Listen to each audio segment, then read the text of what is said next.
It's a felony prison. It's a prison for the worst of the worst. Unlike other prisons, a boxing match is held every 6 months. This is Harkin, the prison's champion. His brutal, fast punches have earned him 67 victories in 67 fights. And he's a champion from another prison, a winner-take-all champion. How will Harkin maintain his winning streak against an opponent twice his size? The clock is ticking. As the bell rings, the fight begins. The two fighters begin to test each other's mettle. Harkin throws a few quick punches, and his opponent seems stunned. Harkin then fakes a move, lands a punch to the midsection, and then hits him with a hard right hand that sends him to the ground. It's clear that the fight is over. He's slowly getting up again, but it's no more than a dying struggle. He swings, but Harkin avoids it perfectly. Harkin takes advantage of the situation, landing a left and right hook to the head, a left hook to the head, and a right hook to the stomach. Then he throws a combination of punches that rain down on his opponent. His opponent was unable to defend himself and was knocked out of consciousness. Once again, Harkin won the fight without a doubt. Meanwhile, George, the world champion boxer, was about to be incarcerated in the same prison for alleged rape. George sits on the plane, reminiscing about his glory days. Before he went to prison, he was regarded as a genius in the heavyweight division. His punches were clean and crisp. He was a pleasure to watch. He'd had 47 fights in his career, and he'd lost 46 of them. When he first came to prison, the warden warned him not to get into trouble. But in prison, if you don't look for trouble, it will come to you.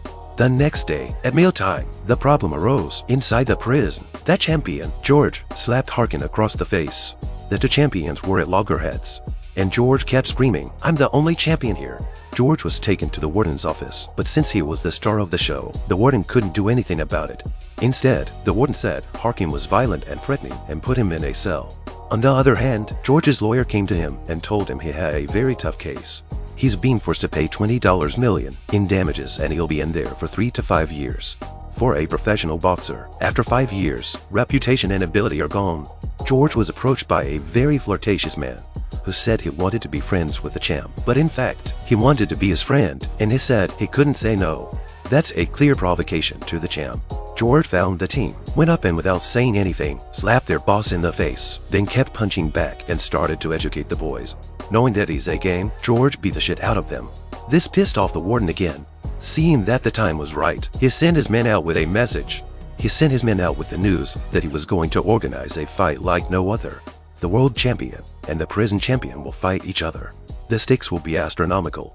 The warden was motivated by the huge profit to organize the match, and in order to get both sides to agree to fight, the warden gives Harkin 10% of the profits and promises George early release. And with that, both fighters went into intense training. It's a showdown between the world champion and the prison champion.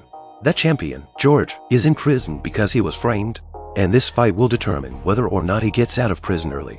His opponent is Harkin, the 10-year prison champion. As the warning bell rings, the first round begins. Harkin comes out swinging. The two men are locked in a stalemate, waiting for their opponent to show an opening. Harkin throws a left hook, but it's avoided. George punches him back, then follows up with more punches. Harkin pulls back, but every punch he throws is dodged by George. And the two of them start fighting. You throw a punch, I throw a punch. This isn't a boxing match, it's a fight to the death. But for the big, strong George, this will be his advantage. Gradually, Harkin is losing ground. He's on the floor. Round 1, George wins. After a short period of adjustment, they begin the second round. Once again, the two men are grappling.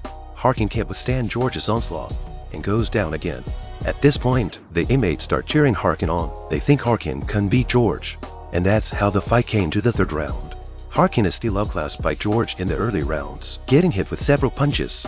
But Harkin saw an opportunity and landed a devastating left hook that knocked George out cold. Harkin follows up with more strikes and pushes George to the side of the cage. George is left on the defensive. Even if he does manage to get up later, he's already unconscious. He's like meat on a chopping block and is at Harkin's mercy. Boxing is all about skill, power, and endurance. One mistake and the match is over. Harkin won. He beat the world champion. He defended his honor with his fists. The crowd cheered, some for the money, some for a fight like no other. After the fight, George walked out of prison and reclaimed his title. He and the company denied everything that happened in prison. Only his fellow inmates know who the real champion of the world is. This is the 2002 American action film Undisputed. The champion of the world is sent to prison after being framed. The prison champion, who had won many fights in prison, began to provoke him.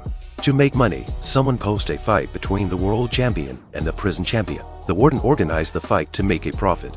With his physical superiority, the world champion won 2 rounds easily. In the last match, the prison champion found a chance to beat the world champion by his own skills and the cheering of his fellow inmates. This story tells us that even if you are strong, there must be someone stronger than you somewhere in the world.